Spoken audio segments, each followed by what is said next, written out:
Hi friends, this is Dr. Rani and you are watching my channel Wellness with Dr. Rani. और आज बहुत ही important and special topic पे मैं आपके साथ बात करने जा रही हूँ। 26 सितंबर का जो डे है वो पूरे वर्ल्ड में एज वर्ल्ड कॉन्ट्रासेप्शन डे मनाया जाता है। तो आज मैं आपको कॉन्ट्रासेप्शन के बारे में बताने जा रही हूँ। कॉन्ट्रासेप्शन से हमारा क्या मतलब है? कॉन्ट्रासेप्शन है कि जब हम अनवांटेड प्रेगनेंसी नहीं चाहते तो प्रेगनेंसी को रोकने के लिए जो तरीके हम इस्तेमाल करते हैं वो सारे हमारे कॉन्ट्रासेप्शन में आते हैं। वो तरीके टेम्परेरी भी हो सकते हैं, वो परमानेंट भी हो सकते हैं। उनमें से हमने कौन सा तरीका चूज़ करना है वो बहुत सारे फैक्टर्स पे डिपेंड करता है, वो मैं आपको सारा बताऊंगी। ये जो है हमारा कॉन्ट्रासेप्शन ये एक बहुत वास्ट टॉपिक है, चैप्टर्स हैं इस पे बहुत बड़े बड़े, लेकिन मैं I try to be as concise as possible. मैं आपको मोटी मोटी बातें इसके बारे में बताना चाहूँगी ताकि जब भी आपने अपना कॉन्ट्रासेप्टिव चूज़ करना है आपको पता हो कि इसके क्या साइड इफ़ेक्ट्स हो सकते हैं, इसके क्या फ़ायदे हैं, मैंने कौन सा कॉन्ट्रासेप्टिव यूज़ करना है। क्योंकि जब भी हम कॉन्ट्रासेप्टिव्स की बात करते हैं तो हमारी जो अप्रोच होती है वो होती है कैफेटेरिया अप्रोच। जैसे हम किसी कैफ़े में जाते हैं, हम मेन्यू देखते हैं, हम अपनी पसंद की चीज़ चूज़ करते हैं, हम वो ऑर्डर करते हैं। वैसे ही ये जो हमारा कॉन्ट्रासेप्टिव है वो हम चूज़ करते हैं कि हमें कौन सी चीज़ इसमें से सूट करेगी, कौन सी हमें अच्छी लगती है और कौन सी हमारी बॉडी के मुताबिक, हमारी एज के मुताबिक, हमारी रिक्वायरमेंट के मुताबिक सही है। तो वो डिसीजन आपका होगा, लेकिन वो जो बताना है वो मेरा या आपके डॉक्टर्स का फ़र्ज़ बनता है। सो अगर हम कॉन्ट्रासेप्शन की बात करें, सबसे पहले मैं ये बताऊंगी कि कॉन्ट्रासेप्शन की इम्पोर्टेंस क्या है। देखिए, अनवांटेड प्रेगनेंसी तो है ही है कि अगर हम नहीं चाहते अनवांटेड प्रेगनेंसी तो हमें प्रेगनेंसी नहीं होनी चाहिए। अगर प्रेगनेंसी हो जाती है जिसकी हमें ज़रूरत नहीं है, for whatever reasons, contraceptive failure हो गया, अनप्रोटेक्टेड सेक्स हो गया, तो that can be a big issue for the person concerned. Unwanted pregnancy अगर तो बर्थ होता है बेबी का तो आप पे financial, physical, mental strain, drain कितना पड़ता है। अगर आप एबॉर्शन करवाते हो, अगर वो गांव की फीमेल है जिसके पास ना एक्सेसिबिलिटी है, ना नॉलेज है, ना पैसे हैं, वो क्वालिफाइड डॉक्टर तक नहीं पहुंचती, तो या तो उसकी एबॉर्शन इनकम्प्लीट रह जाएगी या सेप्टिक हो जाएगी and it might lead to her death also. तो ये सारी जो कॉम्प्लिकेशंस हैं, ये सारी बातें हैं, इनको अवॉइड करने के लिए कॉन्ट्रासेप्शन है वो हमारी लाइफ का एक बहुत इम्पॉर्टेंट पार्ट है। और ये जो कॉन्ट्रासेप्शन है, ये जो ओनस है ना, हमारे यहाँ खासकर ज़्यादा रिवाज है कि इसका ओनस फीमेल पे डाला जाता है कि ये फीमेल का काम है, वो ख्याल रखे कि मैंने प्रेगनेंसी से कैसे बचना है। Here we are totally wrong. ये जो है ओनस है, इक्वल रिस्पॉन्सिबिलिटी है फॉर मेल और फीमेल, और मेल्स में इसको उतना ही पार्टिसिपेट करना चाहिए to choose the method of contraception जितना फीमेल को, रादर फीमेल को सपोर्ट करना चाहिए। तो मैं आपको बताऊंगी कि वो कॉन्ट्रासेप्शन के कौन कौन से तरीके हैं। ब्रॉडली स्पीकिंग हम दो में इनको डिवाइड करते हैं, या तो परमानेंट मेथड्स हैं या टेम्परेरी। पहले मैं परमानेंट की बात करूँगी क्योंकि छोटी बात है। परमानेंट मेथड्स में मेल्स में हम वसेक्टमी करते हैं, फीमेल्स में हम ट्यूबेक्टमी करते हैं। जो ट्यूबेक्टमी है वो ओपन ट्यूबेक्टमी भी होती है और मिनी लैप या फिर लेप्रोस्कोपिक ट्यूबेक्टमी होती है, वो एक कम से कम नॉन इन्वेजिव सर्जरी है। लेकिन when we compare it with vasectomy तो ये जो ट्यूबेक्टमी है ये थोड़ा सा इलेबोरेट प्रोसीजर है। ये जो वसेक्टमी होती है, वसेक्टमी आजकल चलती है NSV, नॉन स्कैल्पल वसेक्टमी।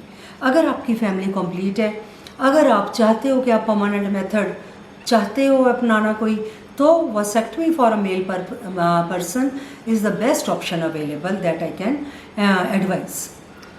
उसमें ना तो कोई साइड इफ़ेक्ट्स हैं, ना उसमें कोई एडमिशन है, ये OPD प्रोसीजर है, बिल्कुल क्विक है, विदाउट एनी कॉम्प्लिकेशंस है और एब्सोल्यूट रिकवरी है इसमें। कुछ लोगों के दिमाग में इसको लेकर थोड़ी सी शंकाएं होती हैं कि इसके बाद शायद मेरी जो सेक्सुअल परफॉर्मेंस है वो कम हो जाएगी या कोई और कमी हो जाएगी।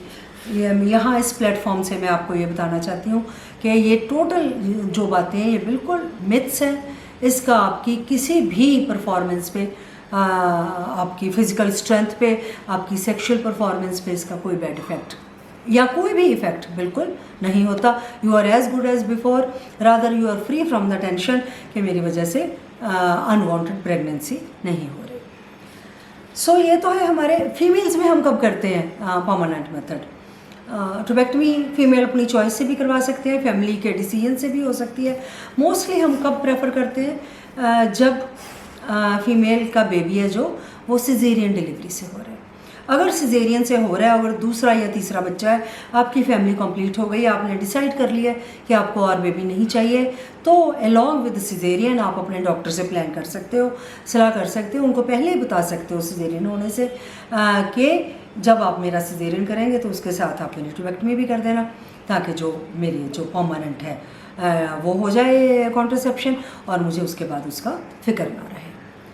तो हम उन केसेस में सिजेरियन के साथ ट्यूबेक्टमी प्रेफर करते हैं जहां आपकी फैमिली कंप्लीट हो गई है। Apart from these particular cases we always suggest spacing methods.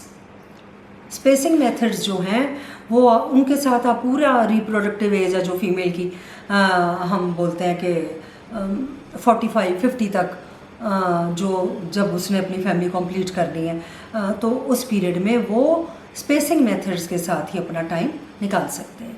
लेकिन again this is a joint decision के स्पेसिंग मेथड्स में से आप कौन सा मेथड यूज़ करना चाहते हो। Once you are married, you are a couple, तो आपके सारे जो डिसीजंस हैं ना वो जॉइंट डिसीजंस होते हैं।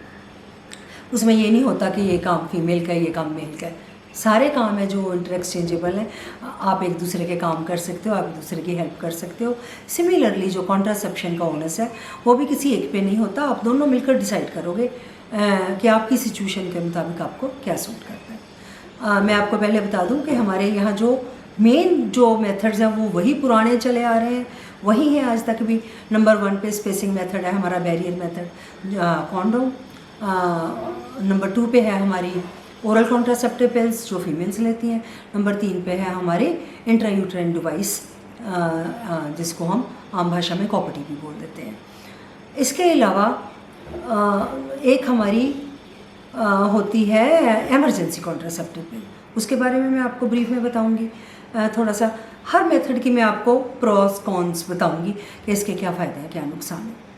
सो सबसे पहले हम बात करेंगे कॉन्डोम की। कॉन्डोम कहने को तो फीमेल कॉन्डोम भी आता है, लेकिन जो हम यूज़ करते हैं वो जो मेल्स का कॉन्डोम है वो यूज़ करते हैं। उसमें मैं आपको बता दूं कि मार्केटिंग के लिए जो जो शोशे अपनाए जाते हैं कि ये कॉरुगेटेड है, ये फ्लेवर्ड है, ये है, वो सब तमाशे हैं।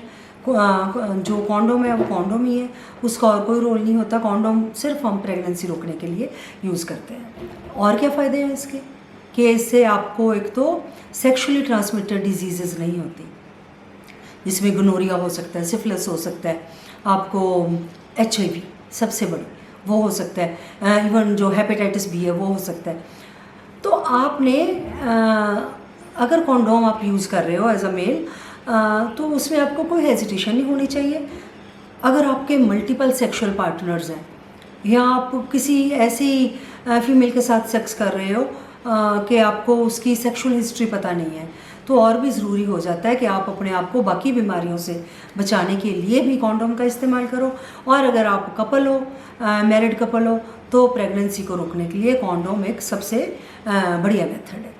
इसमें आपने सिर्फ एक ख्याल रखना है कि कॉन्डोम यूज़ करते वक्त इसकी जो टिप है उसको आपने शुरू में पिंच करना है ताकि उसमें कोई एयर बबल नहीं रहना चाहिए, क्योंकि अगर उसमें एयर रहती है तो इसका टीयर होने का जो चांसेस है वो थोड़े बढ़ जाते हैं। Apart from that condom is extremely safe, इसके कोई साइड इफ़ेक्ट्स नहीं है और इसको आपने जब सेक्सुअल इंटरकोर्स करना है तभी यूज़ करना है। ये टोटली रिवर्सिबल है, जब भी आप नहीं यूज़ करोगे तब प्रेगनेंसी फीमेल को हो जाएगी। तो कॉन्डोम को मैं स्ट्रॉन्गली एडवोकेट करती हूँ कि मैरिड कपल्स को सबसे पहली जो प्रेफरेंस है वो कॉन्डोम को देनी चाहिए, स्पेशली मैरिड कपल्स जो न्यूली मैरिड्स हैं और जो अभी 2 साल तक, 3 साल तक, जब तक वो नहीं चाहते, जब तक वो प्रेगनेंसी नहीं चाहते। तो let the responsibility be on the male कि हम तब तक प्रेगनेंसी नहीं करेंगे जब तक हम दोनों डिसाइड नहीं कर पाते। और एज अ मेल आपकी ड्यूटी बनती है कि आप कॉन्डोम को ओवर एनीथिंग एल्स प्रेफर करो। नंबर 2 पे मैंने आपको बोला oral contraceptive pills. Oral contraceptive pills भी बहुत इफ़ेक्टिव है, बहुत यूज़फुल है। ये मोस्टली हार्मोनल आती हैं, आजकल नॉन हार्मोनल भी आती हैं, वीकली आती है टेबलेट जो हफ्ते में एक बार खानी होती है, उसके कोई साइड इफ़ेक्ट्स नहीं होते। That is really very good, I recommend it to all the females. वो आप किसी भी एज में स्टार्ट कर सकते हो।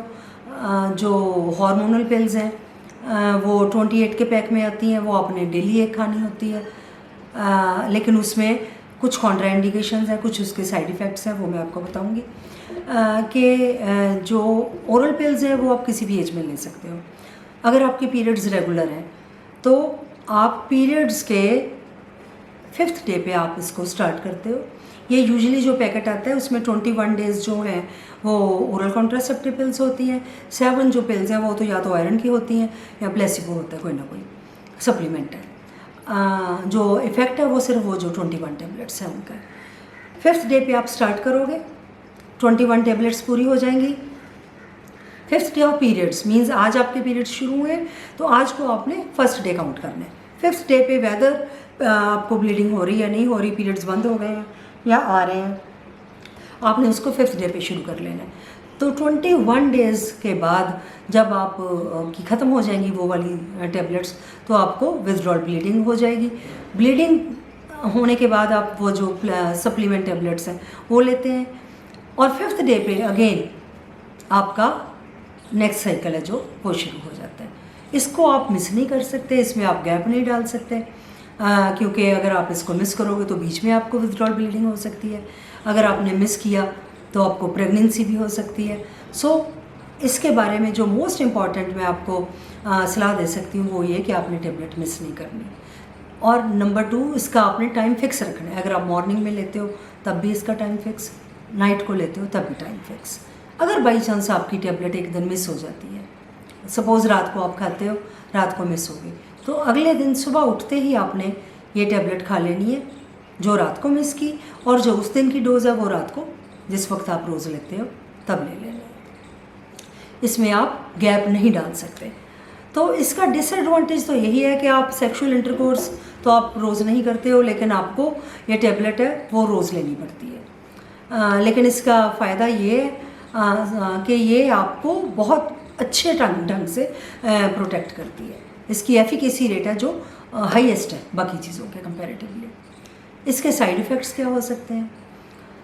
इससे एक तो आपके वाटर रिटेंशन होती है, आपके ब्लोटिंग हो जाती है बॉडी में, आपको नौजिया हो सकता है, आपको थोड़ी डिजीनेस हो सकती है, आपको थोड़ा घबराहट हो सकती है, तो आपकी ब्रेस्ट टेंडरनेस हो सकती है। ये कॉमन सिम्टम्स हैं। ये कई बार आप यूज टू भी हो जाते हो और कई बार आपको ज़्यादा तंग भी करते हैं। इन केस ये आपके सबसाइड नहीं हो रहे हैं तो you need to consult your doctor के then you need to change your contraceptive. Oral contraceptive pills आप मैं एक और टॉपिक आपके साथ डिस्कस करूँगी बिफोर मैरिज वाला। आप किसी भी एज में ले सकते हो, ये आपकी चॉइस है। लेकिन कब नहीं लेना? जब आप अपने बेबी को ब्रेस्ट फीड कर रहे हो।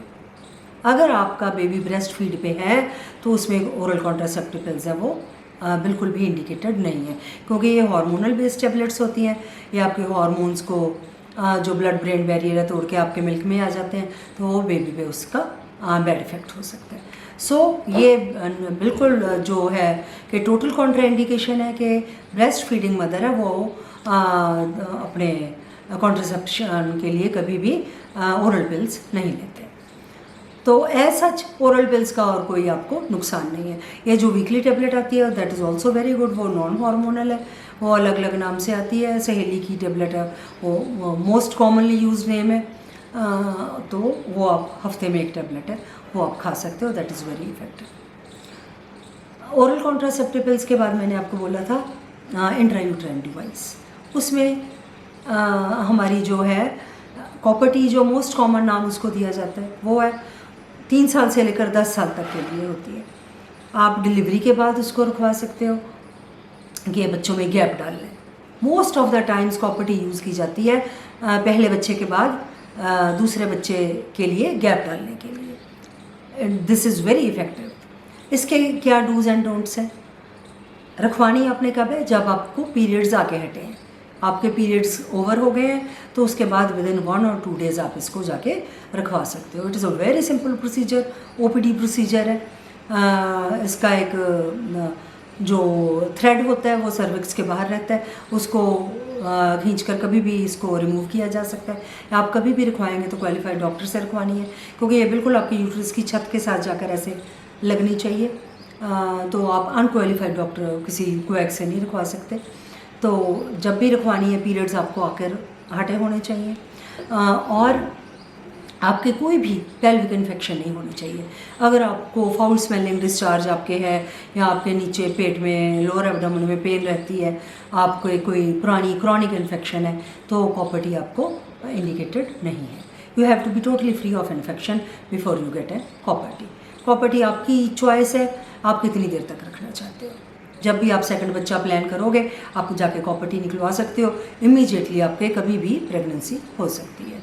कॉपर टी के थोड़े से साइड इफ़ेक्ट्स हो सकते हैं। शुरू में आपको इसका थ्रेड थोड़ा इरिटेट कर सकता है, वो आप with passage of time you get used to it. इसके साथ इरेगुलर या हैवी ब्लीडिंग हो सकती है, उसको भी आप अगर टाइम देंगे, 3-4 महीने देंगे, तो वो भी अपने आप सेटल डाउन हो जाता है। इन केस ये आपकी ब्लीडिंग जो है वो कॉन्स्टेंटली ज़्यादा हो रही है, आपके पीरियड्स इरेगुलर हो गए हैं, आपको जल्दी जल्दी ब्लीडिंग होने लगती है, या आपको लगता है इन्फेक्शन हो गई है, then you definitely need to see your doctor and seek her consultation, ताकि वो डिसाइड कर सकें कि कॉपर टी आपके रखनी है या नहीं रखनी। लेकिन कभी भी आपको जल्दी नहीं करनी है कि मुझे तो पीरियड्स ऐसे आ रहे हैं तो मैंने 1 महीने में मैंने कॉपर टी नहीं रखनी, ऐसा कुछ नहीं है। आपको यूज टू होने की बात है। ये हो गई हमारी कॉपर टी। इसके अलावा मैंने आपको बोला कि एक हमारा होता है एमरजेंसी कॉन्ट्रासेप्टिव पिल। उसके पहले मैं आपको एक और बताऊंगी कि अगर आप इमीडिएटली डिसाइड करते हो, आप चाहे आप कपल हो, चाहे whatever, I don't want to talk about, it can be anybody, 2 consenting adults, और आपके पास अभी और कुछ नहीं है, तो एक टैबलेट्स आती है स्पर्मिसाइडल टैबलेट्स, आप वो इस्तेमाल कर सकते हो। That needs to be inserted into the vagina about 15 minutes before the coitus, and इसका जो इफ़ेक्ट है वो 1 घंटे तक रहता है। तो ये आप as a temporary method use कर सकते हो। We can not use it as a contraceptive method, लेकिन हम प्रेगनेंसी को रोकने के लिए ये जो टैबलेट है, लोकल टैबलेट है, ये स्पर्मिसाइडल का काम करती है, इसको हम यूज़ कर सकते हैं।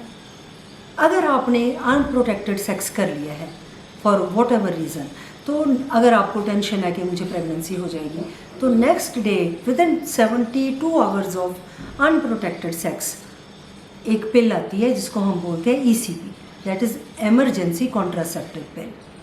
आप विद इन 72 आवर्स वो एक पिल है वो खा सकते हो, उससे जो प्रेगनेंसी है वो नहीं होती। अगर टैबलेट खाने के बाद आपको वॉमिट आ जाती है 2 घंटे के अंदर अंदर, तो आप उसको रिपीट कर सकते हो, लेकिन एक ही बार टैबलेट खानी होती है। That tablet is also for emergency purposes only. We can not use it every time we have unprotected sex, कि चलो जी ऐसे ही कुछ भी यूज़ नहीं किया और चलो बाद में ECP खा ली, तो that is not the right choice. Right choices में मैंने जैसे आपको पहले बोला कि आपके पास 3 ही चॉइसेस हैं, आपके कॉन्डोम्स है, आपकी IUD है, आपकी जो ओरल कॉन्ट्रासेप्टिव पिल्स हैं। सो ये आपने अपनी ज़रूरत के मुताबिक आपने डिसाइड करना है कि आपको कौन सा। जैसे मैंने पहले बताया कि शादी के बाद गैप डालना, बच्चा डिले करने के लिए कॉन्डोम्स बेस्ट है। जब आपकी प्रेगनेंसी बेबी के बाद सेकंड बच्चा करना है, तो बीच में आप IUD ट्राई कर सकते हैं। IUD का आपको फिर कोई टेंशन नहीं रहती, एक बार IUD रख ली तो आपको हर बार कॉन्डोम यूज़ करने की ज़रूरत नहीं है, हर बार आपको डेली ओरल कॉन्ट्रासेप्टिव की ज़रूरत नहीं है। वो तो वैसे भी जब आपका बेबी ब्रेस्ट फीड पे आप यूज़ नहीं कर सकते। तो उसके अलावा हमारे पास डेपोज वगैरह इंजेक्शंस हैं, लेकिन मैं ना तो वो मैं रेकमेंड करती हूँ, ना ही वो इजी प्रोसीजर है। वो आपके इम्प्लांट किया जाता है, आपको सूट करता है नहीं करता, उसका एलर्जिक रिएक्शन हो सकता है, उसको निकालना फिर बड़ा मुश्किल हो जाता है। So I do not recommend all this. You have to choose between among all these things कि आपको इनमें से कौन सी चीज़ सूट करती है। इसके साथ साथ मैं एक बात और कहना चाहूँगी, ये जो कॉन्ट्रासेप्शन है ये हम ये सोच कर चलते हैं कि अनवांटेड प्रेगनेंसी मैरिड कपल्स उनके साथ ही होता है। आजकल देखिए बहुत सारे इश्यूज हैं जिनको हम डिस्कस नहीं करते।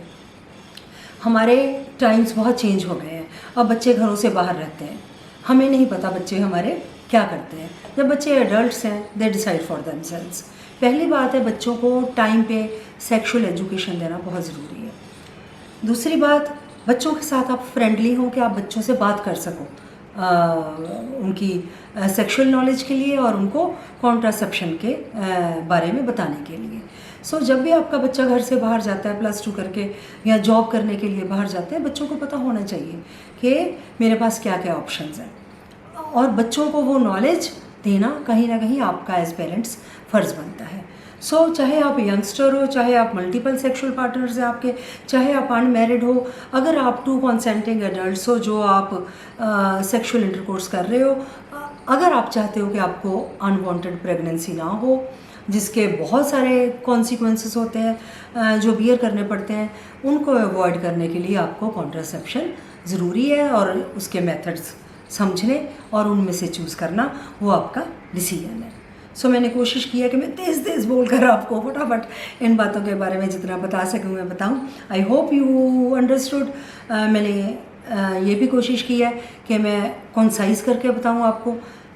सो उसमें कुछ ना कुछ छूट भी जाता है। अगर आपके मन में कोई सवाल है आप मुझे कमेंट सेक्शन में पूछ सकते हो, मैं उसमें भी आपके सवालों का जवाब दे सकती हूँ। और मैं आपसे ये रिक्वेस्ट ज़रूर करती हूँ हर बार कि kindly like, share and subscribe to my channel. And share पे मैं ज़्यादा एम्फेसाइज़ करूँगी, क्योंकि ये जो मैं बातें करती हूँ ना, अगर आपको पता है, आप पढ़े लिखे हो, तो आप उन लोगों के साथ शेयर कर सकते हो जिनको इनके बारे में नॉलेज नहीं है। अगेन मेरी रिक्वेस्ट है कि आप देखने के साथ साथ शेयर ज़रूर कीजिए ताकि मेरी बातें उन लोगों तक पहुंच सके जिनको इनकी ज़्यादा ज़रूरत है। And in the meantime, stay happy, stay blessed, love you all, take care, bye bye.